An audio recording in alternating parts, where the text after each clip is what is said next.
Well, welcome back to Inside the News. Sydney today has reported 0 locally acquired cases of coronavirus, which is great news. But they're not out of the woods yet. The rapid spread not only ruined the holidays for millions of people, but the Sydney economy and the national economy are about to receive another brutal blow. Our biggest and fastest growing city is going into isolation and potentially another full lockdown that is going to affect our entire national performance and possibly undo all of the work we've done to get out of recession. Now, joining me more on this and other comments is my Monday night panel, social commentator Prue McSween and Sky News contributor Campbell Newman. Welcome to you both. Campbell, let me start with you. Corey. You've run a state economy. You know how bad these things can be and how bad they can get very, very quickly. What do you expect is going to be the economic impact of a shutdown of borders and possibly a broader one in New South Wales? Well, I guess I, like most Australians who care about such matters, are watching with a sinking heart as we see the barriers go up and the restrictions on movement across Australia. And that is really what the whole federal government JobKeeper effort was about earlier on in 2020 to try and avert a recession. Now, with all this sort of ramping up again, you've got to think that it's going to have a pretty bad impact unless somehow miraculously they manage to get a lid on it in New South Wales. And it's sort of coincidentally, I suppose, at the same time, though, that JobKeeper levels of support are diminishing, which might be a rather interesting combination. I was reading that there's some confidence from economists that the economy had rebounded strongly. But, of course, that's a lag indicator of what happened a few months ago. What we're now seeing with New South Wales and Victoria and the other restrictions, well, that bitter pill might be coming through the system. And look, in summary, I'm very concerned about it. Yeah, I think we're right to be concerned. I mean, since we went to air and I had that 0 figure, Prue, there have been now 2 new confirmed cases of coronavirus or COVID-19 in New South Wales. This is potentially the potential to be a catastrophic disaster if it continues to expand and if New South Wales goes into lockdown again. People must be angry there, are they? Well, yes, I guess so, Corey. I mean, I don't know that we feel we'll go into lockdown. I think we have confidence in New South Wales at how Gladys and her team have been managing it. And I think the philosophy or the balance between the health and security and safety of the community and the economic security of the state has been pretty good.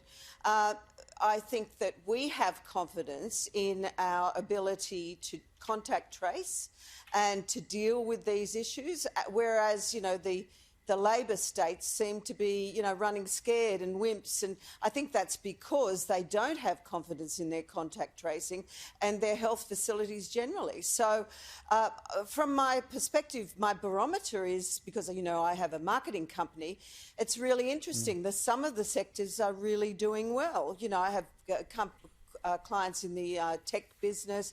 I'm finding that the clients in property now that we're doing okay are suddenly pulling back. But clearly anything online, not in travel, they're all doing badly. But I'm just seeing that in some areas we are getting more clients coming back to us. So that's heartening from my perspective, I've got to tell you. And I'm hoping it's reflective in the economy generally. Yeah, I think that's a very good point. One point that was made to me late last year by, I think it might have been Terry McCrann on Sky News, was that the $69 or $70 billion that Australians normally spend on international travel will likely be spent at home. And that's certainly been a boon over Christmas for the South Australian economy. One can only hope that if we avoid lockdowns in these other states, the flow of money might continue to sustain the economy going around. But Campbell, everyone's talking about this in the money world, is Bitcoin.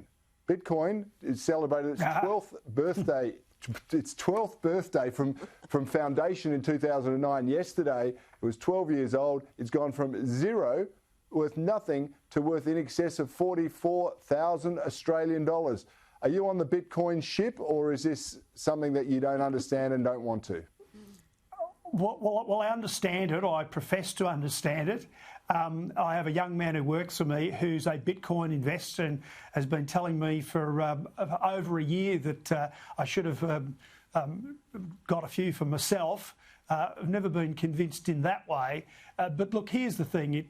For those who are into it, basically what they're saying is this is something, a currency that is outside, if you like, the realm or the grip of governments.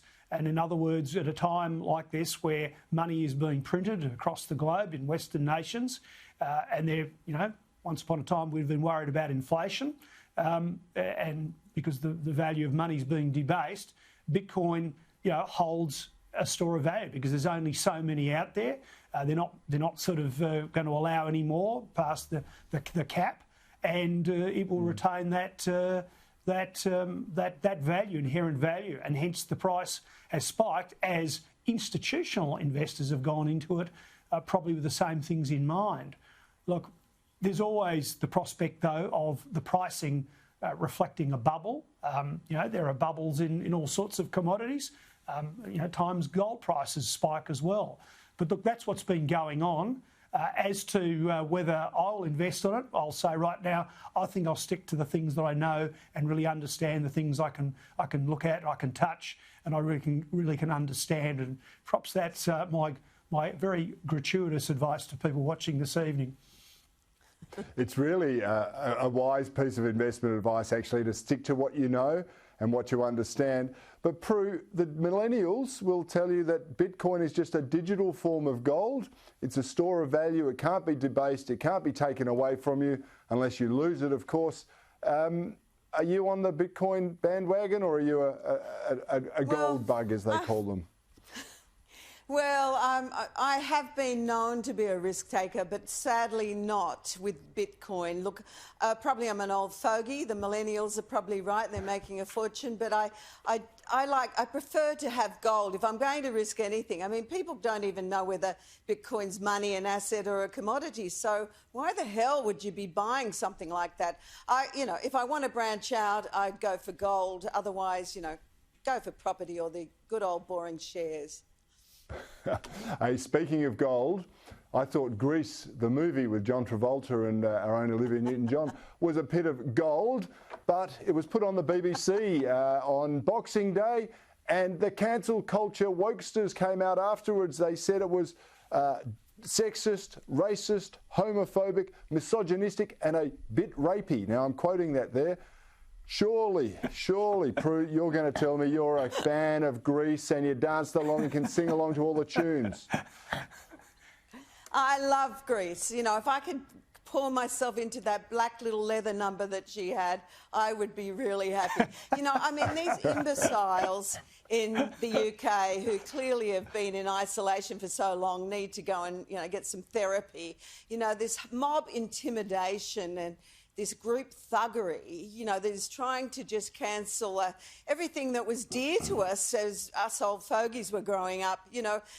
This wokeness that really, I just think is really dangerous, and we've just got to ignore it. We've got to stop even talking about it, I suppose, because, they're like 3-year-olds without a brain who just need to be put in a corner, and are just ignored because really, unfortunately, the more air we give these people.